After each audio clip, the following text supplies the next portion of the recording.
Hi, I'm Hannah, and today I just wanted to break it down about being a mom, being a therapist, being a yogi,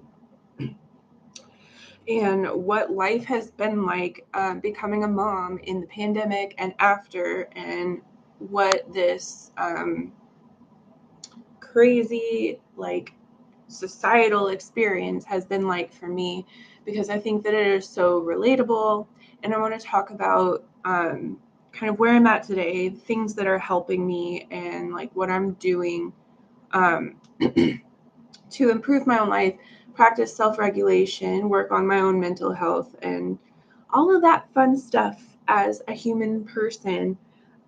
Because I think that it's so important that we see our therapists as a person with their own struggles in real life too.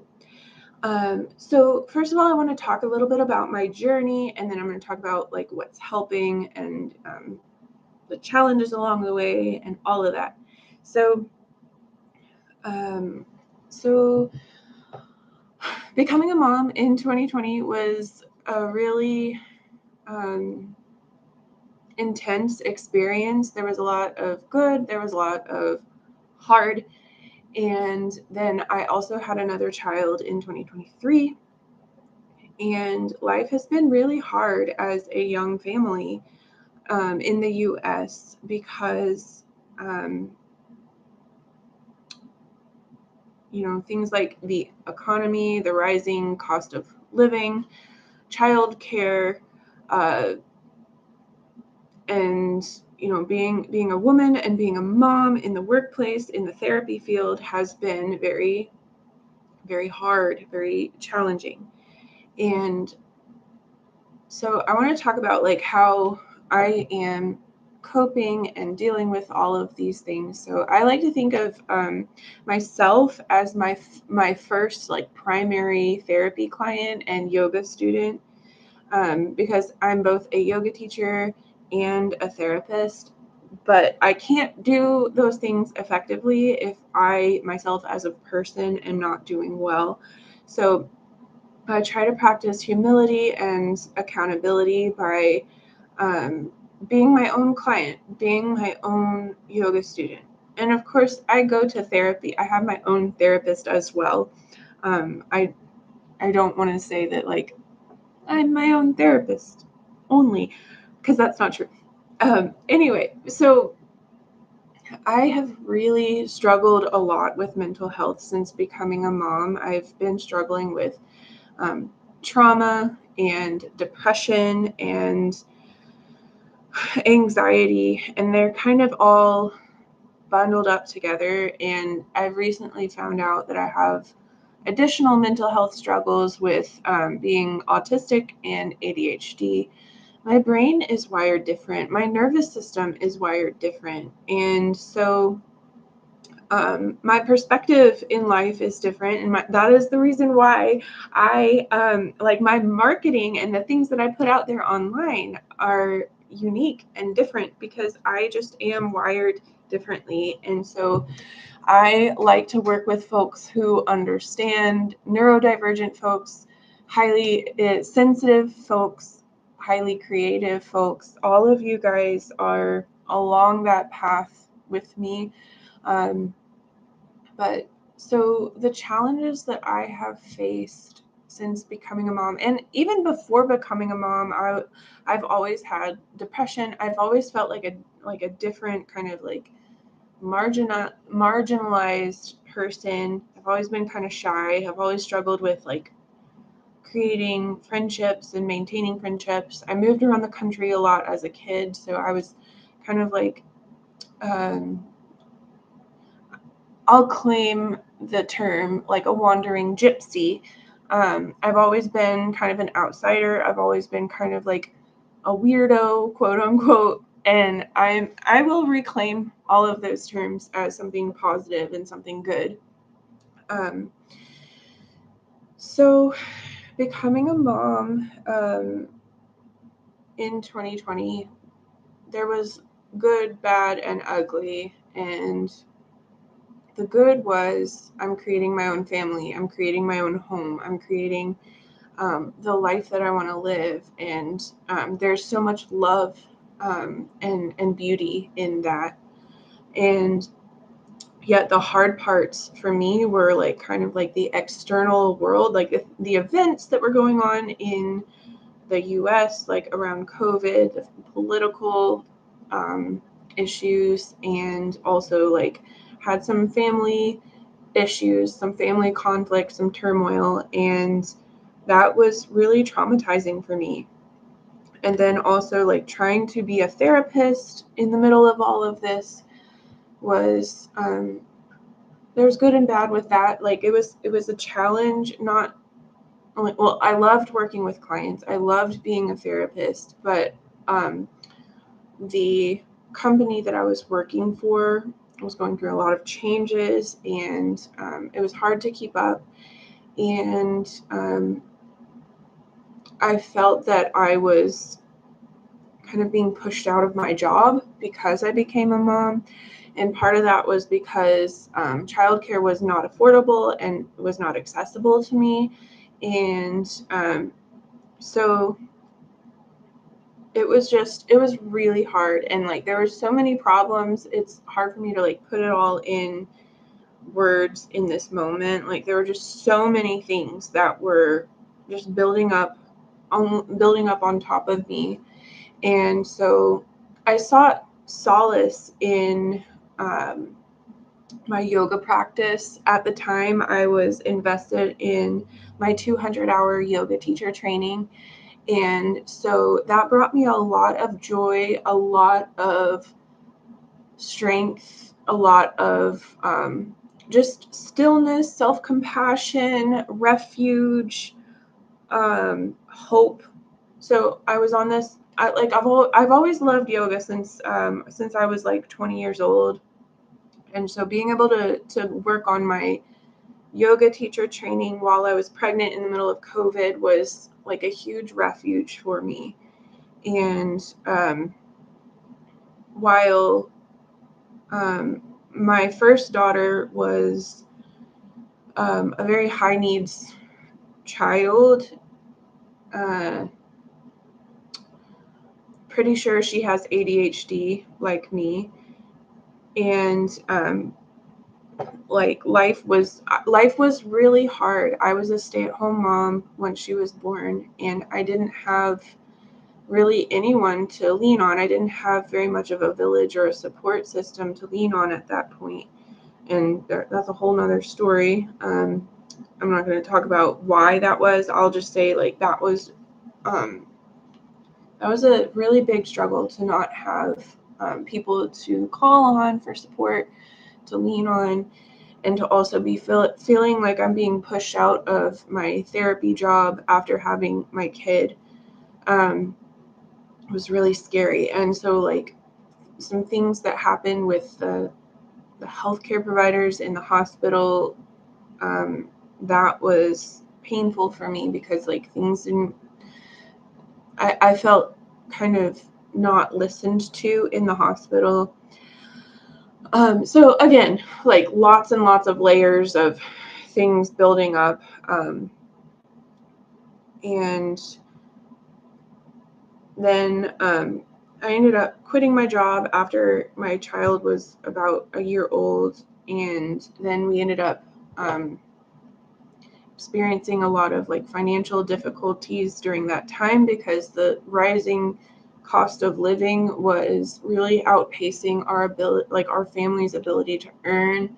We had another child in the middle of it all. And I was trying to build a yoga program. I was trying to build a yoga business in the middle of all of that. And I tried to seek employment in a couple of different ways, and just like nothing felt right. Nothing felt okay. Like I felt like I was not really connecting with these employers. Things just never felt aligned. And so I felt that like I needed to stay focused on home. I needed to stay focused on my kids. I needed to stay focused on kind of like what I'm building and creating in my life. And like the connection and the external world was like really just broken. Like my connection with the external world was really broken because I felt like people didn't value me. I felt like I couldn't trust people. I felt like people were really cutthroat because of like the political turmoil that was going on. It just was really difficult for me to find sustainable friendships and partnerships, jobs, employment. And so I decided like the universe, the goddesses, Mama Earth. My spirituality is I focus on like the divine feminine because I'm a female. I grew up in a style of Christianity that does not resonate with me. It was very very patriarchal, and it just did not resonate with me. So my personal like spiritual path is I focus on the divine feminine. So when I talk about God, I'm talking about like the universe, I'm talking about the earth, I'm talking about like feminine divine energy and goddesses and whatnot. So anyway, so I had like a talk with my divine, and I felt that the divine was calling me to stay home and to work on creating my own business where I can integrate these skills that I'm learning, and I can support people who are like me, who are needing something that's different, something that's unique, something that kind of makes sense in a world that feels very chaotic. So I have been spending the past like 5 years focusing on developing a foundation in our home for my kids, focusing on homeschooling, trying to come back to me and recover and heal my body after pregnancy, breastfeeding, and all of that. And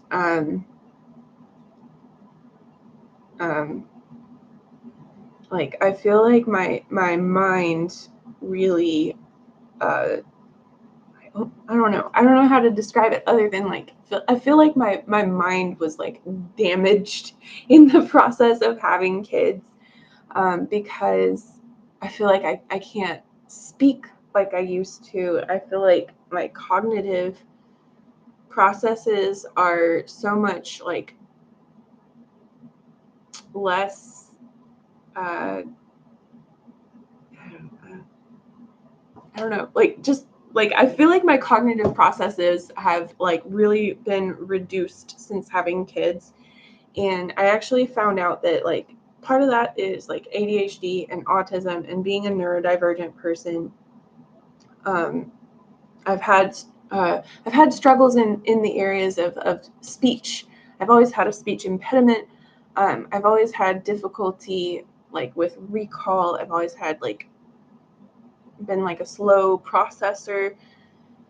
Takes me more time to think about like what I want to say, and so I have a lot more pauses and I stutter, and it is what it is. I talk with my hands, I move around, like my eyes dart back and forth, and that's just a part of me being who I am. And some call it a disability. I call it being differently abled, and I am working on like restoring, healing, recovering, finding my self-identity, like identifying who I am, defining who I am, and figuring out what my strengths are, what my superpowers are, so that I can support myself, support my family, support my kids, and also create a business that is unique and different that can support other people that are just like or that are similar to me.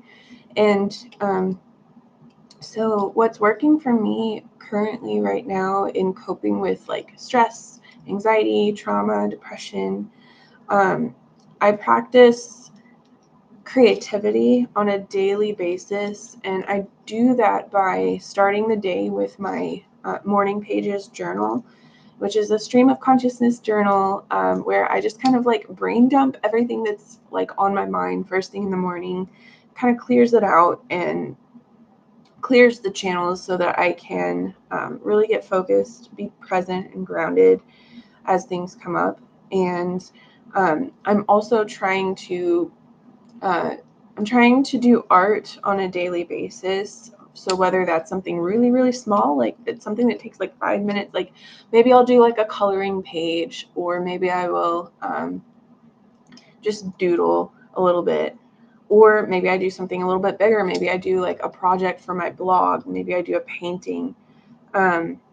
Every day my creativity looks a little bit different, and that's like the whole point of creativity, is to kind of like go with the flow and do something unique and different. So I try to access my creativity every single day. I try to work on integrating the different parts and pieces of myself, so that I can create wholeness and integration within myself. And what I find with my creativity is that it creates both mental flexibility, and it also grounds and soothes my nervous system.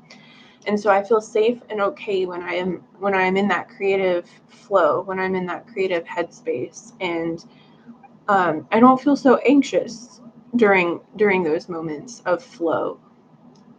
And I also practice yoga, which is I practice like yoga practice. Pretty much everybody knows what that is, but there's a deeper part of yoga, which is the integration of the body, mind, and spirit. And through the breath work and through the postures and the movements and the flow, we are focusing on interoception, which is like sensing into the different parts of our bodies, healing and restoring the nervous system. We're balancing our energetic channels. We're balancing our chakras. And so like helping to become more sensitive to what helps the body versus what hurts the body. So yoga helps you become more sensitive to your like kind of bad habits and things that are not good for you. And it helps you to release the attachment of those bad habits. Now, we'll never be perfect, so we're always in process. We're always in progress. But what I really love about yoga is that it helps me release that negative energy and that negative attachment to things that are not good for me, and it helps me to really focus on grounding myself and focus on what it feels like to feel good and to feel safe and to feel held in that container of my practice. And then I can take yoga off the mat out into the world and try to clean up my life, metaphorically speaking and literally speaking. It helps me to increase my motivation and my desire to live a healthy life and live in a clean environment, live in a clean home, and really care about the quality of the life that I'm creating in my world. So my therapy for myself includes clearing my mind with my morning pages journal, practicing creativity in some form each day, practicing yoga in some form each day. And also, I have like a liberation practice of naming the external factors that are disabling me or hindering me, and like holding, it's not accountability because it's not like I cause those things, but like holding a picture in my mind to recognize these are the things that are external to me that are not my fault, not a problem that I caused, and something that I should not internalize blame and shame for. But I should recognize like the relationship I have with the external environment that are disabling for me, and understanding that I can take my power back at any moment by using my creative gifts, using my superpowers, using my strengths to create a life that is worth living, despite these challenges, despite the disabling external environment. And so I feel like I'm kind of rambling, but so I'm going to just kind of pause and summarize and reflect on what we've talked about so far, because it's already been 20 minutes. So I told you my story about becoming a mom in 2020. I told you about some of the challenges that I faced. I told you about like my mental health challenges, and recognizing that I have like several mental health issues that I'm kind of like working on coping with, dealing with, maintaining my mental health. And also I talked about myself as my first client, myself as my first yoga student, and how I'm using yoga and therapy practices and creativity to help me stay regulated and grounded in my life. And I touched on some like radical acceptance pieces of like accepting that I am an imperfect human in an imperfect mind and body, and the world around me, the external environment, is really imperfect. There's a lot of problems going on, and I touched on, liberation practice of recognizing that I am disabled. I'm disabled in this world because I have certain limitations, certain issues that I face as a person. And the liberation, the empowerment piece is that I can still create a life that's based on my core values, based on things that I hold dear. I can build a life based on like what works for me, works for my family, and I can focus on the things that help me feel okay enough, that can help me feel pleasure and joy and groundedness, and I can work to help other people experience the same. I can work to help people create a life that's worth living for them. And so like once you can like really understand like the external factors that are creating a limit on you, and maybe like relationships that are not working well, you can shift the way that you relate to those things, and you can start building something different, something unique, something valuable, something that works for you and your nervous system, creating a life that feels meaningful and good. So that's kind of my story. I know I feel like I'm kind of like rambling and all over the place and like kind of like choppy. And the reason that that's like that is, number one, I'm neurodivergent, so my brain works different. And number two, I don't talk about myself very much. I don't really have the space or the opportunity to really share my story. And so like this is one of the first times I've really talked about it. And so I'm trying to give myself the space to open up and share. And I like the philosophy of Wabi Sabi, which is a Japanese philosophy of aesthetic that finds beauty in the imperfect, the impermanent, and the incomplete.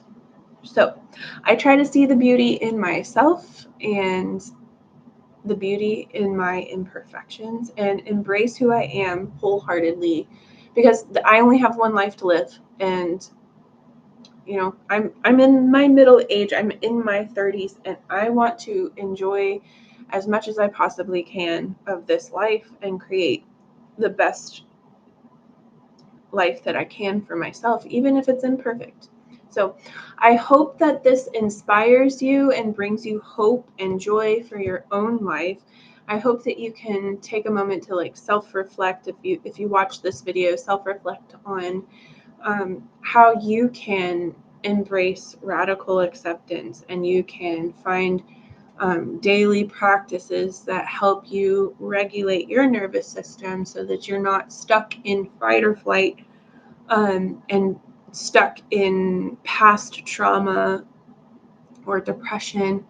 I hope that you can figure out what helps you to regulate yourself each day, and help you find your core values that can anchor you in the present moment and help you take action and move forward in creating a life that's worth living for you. So leave me a comment below. Let me know what you thought of this video, this format of me sharing and talking about myself.